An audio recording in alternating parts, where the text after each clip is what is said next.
வணக்கம். சிறகடிக்க ஆசை சீரியலில் இனி என்ன நடக்க போகுது அப்படின்னு தான் பார்க்க போகிறோம். இங்கே ரோகிணியும் வித்யாவும் ஒன்றா இருக்கிற அந்த செல்ஃபி ஃபோட்டோவை பார்த்துட்டு அவங்களுடைய பள்ளி வகுப்பு தோழி வந்து எஸ்எம்எஸ் அனுப்புகிறாங்க. இந்த மாதிரி நீங்கள் 2 பேரும் எப்படி இவ்வளோ காலத்துக்கு ஒன்றா இருக்கீங்க? உங்களை பார்க்கும்போது ரொம்ப பொறாமையாக இருக்குது. நம்மெல்லாம் வந்து சின்ன வயசுலேருந்தே இந்த ஸ்கூலில் நம்ம வந்து ஒன்றா படித்தோம் 1லேருந்து 12 வரைக்கும். நீங்கள் 2 பேரும் தான் ஒற்றுமையாக இருக்கீங்க. அது போக ரோகிணி உனக்கு ஏற்கனவே கல்யாணம் ஆயிடுச்சுல, ஒரு பையன் வேறு இருக்கான்ல, அவன் கிராமத்தில் இருக்கானா, நீங்கள் சென்னையில் இருக்கீங்களே அப்படின்னு சொல்லி ஒரு எஸ்எம்எஸ் போட்டிருக்காங்க. இதை பார்த்துட்டு ரொம்ப ஷாக் ஆகிடுறாங்க ஸ்ருதி. இதை கொண்டுட்டு நேராக ஓடுறாங்க. மீனா மீனா மீனா மீனா அப்படிங்கிறாங்க. என்ன ஸ்ருதி என்னாச்சு அப்படிங்கிறாங்க. இதை பாருங்கள், நம்ம வீட்டில் வந்து எங்கள் கல்யாண நாள் ஃபோட்டோஸ்லாம் எடுத்தோம்ல, அதை ஆன்லைனில் பதிவிடலாம் அப்படின்னு சொல்லி எடுக்கும்போது பார்க்குறேன், நம்ம ரோகிணியும் வித்யா ஃபோட்டோ வந்துச்சு அப்படிங்கிற. அப்படியா அப்படிங்கிறாங்க. அப்படியாவா, கீழே உள்ளதை படிங்க அப்படிங்கிறாங்க. கீழே உள்ளதை மீனா படித்து பார்க்குறாங்க. படுத்துட்டு ஷாக் ஆகிடுறாங்க. இவங்க 2 பேருமே ஒரு மாதிரி இருக்கிறத பார்த்துட்டு பலகுரல் மீனா என்னாச்சு அப்படிங்கிறாங்க. 2 பேருமே ஷாக்கில் எதுவுமே பேசாமல் உட்காந்துருக்காங்க. அது செல்லை பண்ணாங்க அப்படின்னு சொல்லி செல்லை வாங்கி பார்க்குறாங்க. அங்கே முத்துக்கு ஒன்றும் ஓடலை. இந்த பார்லரமா பயங்கரமான தில்லாலங்கடி ஆளுன்னு தெரியும். ஆனால் இவ்வளோ பெரிய வேலை பார்க்கணுன்னு நினச்சி கூட பார்க்கலையே அப்படின்னு சொல்லிட்டு பிளக்குறல். இப்போது ஒரு ஆள் எஸ்எம்எஸ் பண்ணியிருக்கலாம், அவங்ககிட்ட பேச முடியுமா அப்படிங்கிறாங்க. அழகாக பேசலாம் முத்து. இப்போ அவங்க எஸ்எம்எஸ் பண்ணியிருக்காங்களா, அவங்க அக்கௌண்ட்டில் நம்ம இது பண்ணுவோம் அப்படின்னு சொல்லிட்டு, ஹலோ நீங்கள் எங்கே இருக்கிறீங்க அப்படின்னு கேட்கும்போது, எனக்கு உடுமலைப்பேட்டையில் இருக்கிறேன் கல்யாணம் ஆகி. ஆனால் நானும் சென்னைக்கு ஒரு வேலையாக வந்திருக்கிறேன், இப்போது இந்த இடத்துல இருக்கிறேன் அப்படிங்கிறாங்க. இதை கேட்டால், நாங்கள் உங்களை பார்க்க முடியுமா அப்படிங்கிறாங்க. அம்மா நீங்கள் யார் அப்படிங்கிறாங்க. இல்லை நாங்கள் வந்து உங்கள் கிளாஸ்மேட் இருக்காங்களா வித்யா, கல்யாணின்னு சொல்லி போட்டிருக்கீங்களே அப்படிங்கிறாங்க. ஆமாம் அவங்களுக்கு உறவினர் அப்படிங்கிறாங்க. அப்படியா, அவங்க வீட்டில் ஃபங்க்ஷனா, சரி வரும்போது நீங்கள் கல்யாணி கூப்பிட்டு வாங்க அப்படிங்கிறாங்க. சரி நான் கூப்பிட்டு வரோம் அப்படின்னு சொல்லி முத்தும் மீனா ஸ்ருதி நாளைக்கு காலையிலேயே போய் அவங்கள பார்க்கணும் இந்த இடத்துல அப்படின்னு நினச்சி பிளான் பண்ணுறாங்க. யார்கிட்டையுமே சொல்லாமல் தூங்கிடுறாங்க. ரவிட்ட கூட ஸ்ருதி சொல்லலை. காலையிலே விடியுது. விடிஞ்சோடனே முத்து காரில் அங்கே போகிறாங்க, அந்த இடத்து சம்மந்தப்பட்ட இடத்துக்கு போகிறாங்க. அங்கே வந்து கல்யாணி ஃப்ரெண்டு வந்திருக்கோம் அப்படிங்கிறாங்க. ஏன் கல்யாணி குரலில் பேச வேண்டியதுதானே அப்படின்னு சொல்லும்போது ஸ்ருதி வந்து ரோகிணி மாதிரியே பேசுகிறாங்க. வாங்க அப்படிங்கிறாங்க. அப்போ வீட்டுக்குள்ளே போகும்போது இதில் யார் கல்யாணி மாதிரி பேசுனா அப்படிங்கிறாங்க. இல்லை அவள் வெளிநக்கா அப்படிங்க. இல்லை இல்லை குரல் வந்து இப்போ நீங்கள் பேசுகிற குரல் ஏதோ எனக்கு படுது, நீங்கள் தான் பேசுனீங்களா அப்படிங்கிறாங்க. உடனே ஸ்ருதி சொல்கிறாங்க, நான் தான் பேசினேன், குரல் கொஞ்சம் தெளிவாக இல்லாமல் இருந்திருக்கும், அதனால தான் நீங்கள் கண்டுபிடிச்சிங்க. ஆமாம் நீங்களும் அந்த கல்யாணி வித்தியாலாம் எப்படி அப்படிங்கிறாங்க. நாங்கள்லாம் சின்ன வயசுலேருந்து ஒன்றா படித்தோம், உங்களுக்கு என்ன தெரியணும் அப்படிங்கிறாங்க. உடனே முத்து சொல்கிறாரு, அம்மா இந்த ஃபோட்டோஸில் இருக்கிறது இது கல்யாணி வித்யா தானா அப்படிங்கிறாங்க. ஆமாங்க நாங்கள் தான் 1லேருந்து 12 வரைக்கும் படித்தோமே அப்படிங்கிறாங்க. எங்கே படித்தீங்க அப்படிங்கிறாங்க. நாங்கள் எங்கள் கிராமத்தில் குமரிபாளையத்தில் படித்தோம். எனக்கும் கல்யாணிக்கும் வித்யாவுக்கும் ஒரே ஊர் தான். ஆனால் வித்யா குடும்பம் கொஞ்ச நாளுக்கு முன்னக்கூட்டி அவங்க வந்து ஒரு 5 வருஷத்துக்கு முன்னாடி வேறு ஊருக்கு போயிட்டாங்க. ஆனால் அங்கேருந்து தான் ஸ்கூலுக்கு வருவா. ஆனால் கல்யாணி அவங்களும் வந்துட்டு இவ்வளோ நாள் ஒற்றுமையாக இருப்பாங்கன்னு தெரியாது. அதை பார்த்தோன்னே ரொம்ப சந்தோஷமாக இருந்துச்சு.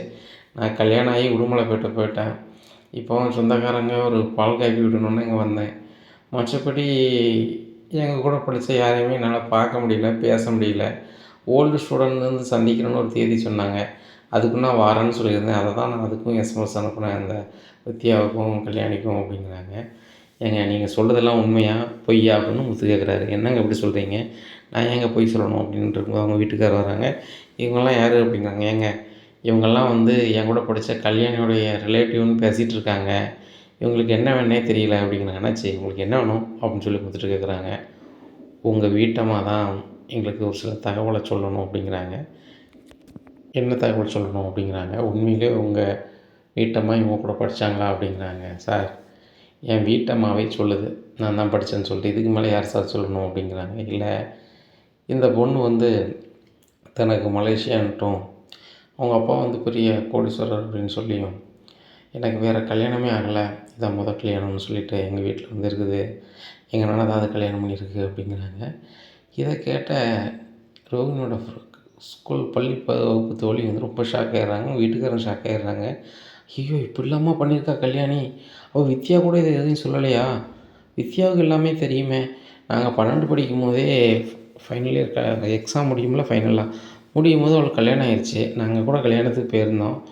அப்புறம் கொஞ்ச நாள் கழிச்சு அவரை கட்டினவர் ரொம்ப வயசானவர். அவர் எங்கள் ஊருக்கு பக்கத்து ஊருக்காரர் தானே. அவரு போயிட்டார். போன பின்னாடி அந்த பொண்ணு வந்து மெட்ராஸுக்கு போகிறேன்னு வந்துருச்சு. அப்போல்லாம் எங்களுக்கு மெட்ராஸ் ரொம்ப தூரமாக தெரியும். அதனால் எனக்கு ரோகிணி என்ன இது நீங்கள் சொல்லிட்டீங்களா ரோகிணின்னு சொல்லிட்டு, அந்த கல்யாணி என்னென்ன ஏதான்னு எனக்கு தெரியாது. இவங்க 2 பேர் போஸ்ட்டை பார்த்துட்டு தான் நான் போட்டேன். வேறு எதுவும் நீங்கள் தப்பாக நினச்சிக்காதீங்க அப்படிங்கிறாங்க. இல்லை இல்லை, எங்களுக்கு இருக்க துருப்புச்சீட்டே நீங்கள் தான் எங்களுக்கு வந்து உண்மையை நிரூபிக்க எங்கள் வீட்டுக்கு வரணும் அப்படிங்கிறாங்க. என்னங்க சொல்கிறீங்க அப்படிங்கிறாங்க. ஆமாங்க, எங்கள் அப்பா ரொம்ப நல்லவருங்க. நேர்மைக்கு இலக்கணமானவர். அவரையே ஏமாற்றிட்டு அந்த குடும்பத்தில் இருக்குது. எங்கள் அப்பா ரொம்பவே நம்புகிறாரு எல்லாத்தையுமே. ஆனால் எங்கள் அண்ணனும் அந்த யார் இவங்க கல்யாணியா அவங்களும் ரொம்பவே வந்துட்டு ஏமாத்துறாங்க. நீங்கள் கண்டிப்பாக எங்கள் அப்பா நேர்மையாக வந்து சொல்லணும் அப்படிங்கிறாங்க. எப்படிங்க, என் கூட படித்த பொண்ணு, என்னுடைய ஸ்கூல் மேட்டு, நான் சொன்னால் நல்லா இருக்குமா அப்படிங்கிறாங்க. கண்டிப்பாக நீங்கள் சொல்லி தான் ஆகணும். எல்லாருமே உண்மை பக்கத்தில் தான் நிற்கணும்னு சொல்லி எங்கள் பாட்டி அடிக்கடி சொல்லுவாங்க. உண்மை தானங்க என்றைக்கும் ஜெயிக்கும் அப்படிங்கும்போது, ரோகிணி கூட படித்த ஃப்ரெண்டோட வீட்டுக்காரர் ரொம்ப நேர்மையானவர். அவர் சொல்கிறாரு, பொய் சொன்னால் தப்புன்னு தான் எங்கள் அப்பா சொல்லியிருக்கிறாங்க. கண்டிப்பாக நாங்கள் வந்து உங்கள் வீட்டில் வந்து சொல்லுவோம் அப்படிங்கிறாங்க. சரி ரைட், நாங்கள் ஒரு கார் பிடிச்சி வரோம் அப்படிங்கிறாங்க. அப்போ முத்து சொல்கிறாங்க, என்கிட்ட சொந்த கார் இருக்குது, என் காரில் தான் வந்தேன், நீங்கள் 2 பேரும் ஏறிக்கிடுங்க அப்படின்னு சொல்கிறாங்க. உடனே அவரை முன்னாடி ஏற்றிக்கிறாங்க, அந்த பெண் வந்து பின்னாடி ஏறிக்கிறாங்க. நேராக இங்கே முத்து வீட்டுக்கு வராங்க, வந்து உட்காந்துருக்குறாங்க. அப்போது பார்லர் அம்மாவுக்கு ஃபோன் பண்ணணும்ல அப்படின்னு சொல்லிட்டு சுருதி வந்து கால் பண்ணுறாங்க. யார் மாதிரி கால் பண்ணுறாங்க, விஜயா மாதிரியே கால் பண்ணுறாங்க மாற்றி குரலில். கால் பண்ணி இந்த மாதிரி வீட்டுக்கு வாமா, உங்கள் சொந்தக்காரங்க மலேசியாவிலேருந்து வந்திருக்காங்க அப்படின்னு சொல்லிட்டு ஃபோன் பண்ணிடுறாங்க. மலேசியாவிலேருந்தா யார் வந்திருக்கா, ஒரு வேளை தினேஷ் பண்ணியிருப்பானோ அப்படி இப்படின்னு சொல்லிட்டு மறுபடியும் சித்திக்கு கால் பண்ணுறாங்க. சித்தி, அந்த தினேஷ் என்னானா அப்படிங்கிறாங்க. அவனுக்கு என்ன, அவன் வடநாட்டில் இருக்கான் அப்படிங்கிறாங்க. இல்லை, எங்கள் வீட்டில் மலேசியாவிலேருந்து வந்திருக்கேன்னு சொல்லியிருக்காங்க. யாருன்னு எனக்கு தெரியல, இப்போ தான் எங்கள் அத்தை ஃபோன் பண்ணாங்க, யாருன்னு புரியலை, நீங்கள் தினேஷ் எங்கே இருக்கான்னு கேளுங்களேன் அப்படிங்கிறாங்க. சரி, நான் அவன் கூட இருக்க ஆள்கிட்ட கேட்குறேன் அப்படின்னு சொல்லிட்டு கேட்கும்போது, அவன் பஞ்சாபில் இருக்கான் அப்படிங்கிறாங்க. அப்படியா, அப்போ இது யார் அப்படின்னு சொல்லிட்டு தெரியல ரோகிணி, நீங்கள் என்னென்னு பாருங்கள் அப்படிங்கிறாங்க. இங்கே ரோகிணி மாதிரியே கால் பண்ணுறாங்க விஜயாவுக்கு. யார், ஸ்ருதி, பல பொருள் பேசுவாங்களா அவங்க. பேசி இந்த மாதிரி, அத்தை எங்கள் மலேசியாவில் வந்து எங்கள் ரொம்ப சொந்தக்காரங்க வந்திருக்காங்க, எங்கள் சொத்து பூரா ரிலீஃப் ஆகிட்டான், அதனால் அந்த சொத்தை எப்போனாலும் வைக்கலாம், நீங்கள் சீக்கிரம் வாங்க, எங்கள் சொந்தக்காரங்க வந்திருக்காங்க, உங்களை பார்த்தே ஆகணும்னு சொல்கிறாங்க அப்படின்னு சொன்னோன்னே ரொம்ப சந்தோஷமாக, அவங்க சொத்தெல்லாம் வைக்கலாமா, பல கோடி ரூபா சொத்து இப்போ தான் ரோகிணிக்கும் மனோஜுக்கும் வரப்போதா, என் பையன் கோடீஸ்வரன் ஆக போகிறானா அப்படின்னு சந்தோஷத்தில், பார்வதி நீ சொன்னதெல்லாம் நடக்க போகுதுடி அப்படிங்கிறாங்க. என்ன சொல்கிற அப்படிங்கிறாங்க. ஆமாம், சீக்கிரம் வந்து கல்யாணியோட சொத்துலாம் வந்துடும்னு சொன்னல காலையில், அது உண்மையாக போகுது, உனக்கு நான் வந்து சீனி தான் போடணும் அப்படின்னு சொல்லிட்டு கிச்சனுக்கு போய் சீனி எடுத்து வாயில் போடுறாங்க. சரி வா, நேராக நம்ம போகலாம், மலேசியாவில் வந்து சொந்தக்காரங்களாம் வந்திருக்காங்க, ரோகிணி சொந்தக்காரங்க, சொத்தெல்லாம் வைக்கலான்னு சொல்லிட்டாங்களாம் அப்படிங்கிறாங்க. அப்படியா அப்படின்னு சொல்லி ஆட்டோ பிடிச்சி வீட்டுக்கு போகிறாங்க. அங்கே கொஞ்சம் வயசில் 2 பேர் உட்காந்து பார்த்து, இவங்க தான் ரோகிணியோட சொந்தக்காரங்களா அப்படின்னு சொல்லிட்டு, வாங்க வாங்க, மீனா காஃபிலாம் போட்டு கொடுத்தியா அப்படிங்கிறாங்க. இருங்கத்தான் போடுறேன் அப்படிங்கிறாங்க. என்ன நீ வந்தோடனே போட்டு கொடுத்துருக்க வேண்டாமா, போடு அப்படிங்கிறாங்க. காஃபி போட்டு கொண்டு வந்து கொடுக்காங்க. அப்போது காஃபி குடிச்சிட்ருக்காங்க, விஜயா பேசிகிட்ருக்காங்க. அப்போ இவங்க வந்தவுடனே ரோகிணி வந்தவுடனே ஒன்றும் ஓடலை, இந்த பொண்ணு எங்கேயோ பார்த்த மாதிரி இருக்குது, அவரையும் பார்த்த மாதிரி இருக்குது அப்படின்னு சொல்லிட்டு முழிக்காங்க. அங்கே ரோகிணியும் ரொம்ப தெளிவாக அவங்களுக்கு தெரியுது, ஆனால் இவங்க முகத்தோற்றம் மாறி இருக்குது, தெரியலை. அப்போது இது உங்கள் சொந்தக்காரங்களா அப்படின்னு சொல்லி கேட்குறாங்க விஜயா. ஆமாம் ஆமாம் அப்படின்னு சொல்லிட்டு உட்காடுறாங்க. உடனே அந்த பொண்ணு முழிக்குது. என்னம்மா, என்ன கல்யாணி நீ சொந்தக்காரன்னு சொல்கிற, நம்மெல்லாம் ஒன்றா தானே படித்தோம், ஏன் உனக்கு நினைவு இல்லையா, 1லேருந்து 12 வரைக்கும் படித்தோமே அப்படிங்கிறாங்க. இதை கேட்ட விஜயா, என்னது கல்யாணியா, அவள் பேர் ரோகிணி இல்லை, நீங்கள் அவங்க சொந்தக்காரங்கன்னு தானே சொன்னீங்க அப்படிங்கிறாங்க. ரோகிணி நீ தானே கால் பண்ண அப்படிங்கிறாங்க. ஆண்டி நான் உங்களுக்கு காலே பண்ணல, நீங்கள் தான் எனக்கு கால் பண்ணி வர சொன்னீங்க அப்படிங்கிறாங்க. நான் உனக்கு கால் பண்ணலையம்மா அப்படின்ட்டு இருக்கும்போது சுருதி தான் சொல்கிறாங்க, நான் தான் கால் பண்ணேன், இந்த ரோகிணின்னு சொல்லிட்டு நம்ம வீட்டில் இருக்காங்களே ஆண்டி, அவங்க வந்து உண்மையிலே ரோகிணி கிடையாது, அவங்க பேர் கல்யாணி, இவங்க குமரிபாளையத்தை சேர்ந்தவங்க, அந்த குமரிபாளையத்தில் தான் 1லேருந்து 12 வரைக்கும் படிச்சிருக்கிறாங்க, அதுக்கு மேலே இவங்க படிக்கலை, சரிங்களா. இவங்க கிராமத்துலேருந்து வந்திருக்காங்க. அதுபோக ஏற்கனவே அவங்களுக்கு கல்யாணம் ஆனதையும் பிள்ளை இருக்கிறதையும் மறைச்சி தான் உங்கள் பையன் மனோஜை கல்யாணம் முடிச்சிருக்காங்க அப்படின்னு சொன்ன உடனே இங்கே விஜயாவுக்கு ஒன்றும் ஓடலை. உடனே சுருதியை பார்த்து சத்தம் போடுறாங்க, என்ன நினச்சிட்ருக்க நீ, வாய்க்கு வந்தெல்லாம் பேசுவியா அப்படி இப்படின்னு சொல்லிட்டு பேசிக்கிட்டு இருக்கும்போது இங்கே வாசுதேவனும் அவங்க வீட்டம்மாவும் வந்து நிற்காங்க. அப்போ அண்ணாமலையும் வந்துடுறாங்க. என்ன என் பொண்ணு இப்படி பேசிகிட்டு இருக்க அப்படின்னு சொல்லிட்டு விஜயா ஒரு மாதிரி பேசும்போது, என்னப்பா இங்கே வந்து படம் போட்டுட்ருக்க அப்படின்னு சொல்லி அண்ணாமலை கேட்குறாங்க. யோ உனக்குலாம் என்னையா மரியாதை அப்படின்னு சொல்லி வாசுதேவன் வந்து சம்மந்தம் இல்லாமல் அண்ணாமலையே கையை ஓங்க போகிறாரு. இதை பார்த்த மீனாவுக்கு சரியான கோபம் வருது. எங்கள் மாமா மேலே கை ஓங்குறதெல்லாம் வச்சுக்காதீங்க அப்படிங்கிறாங்க.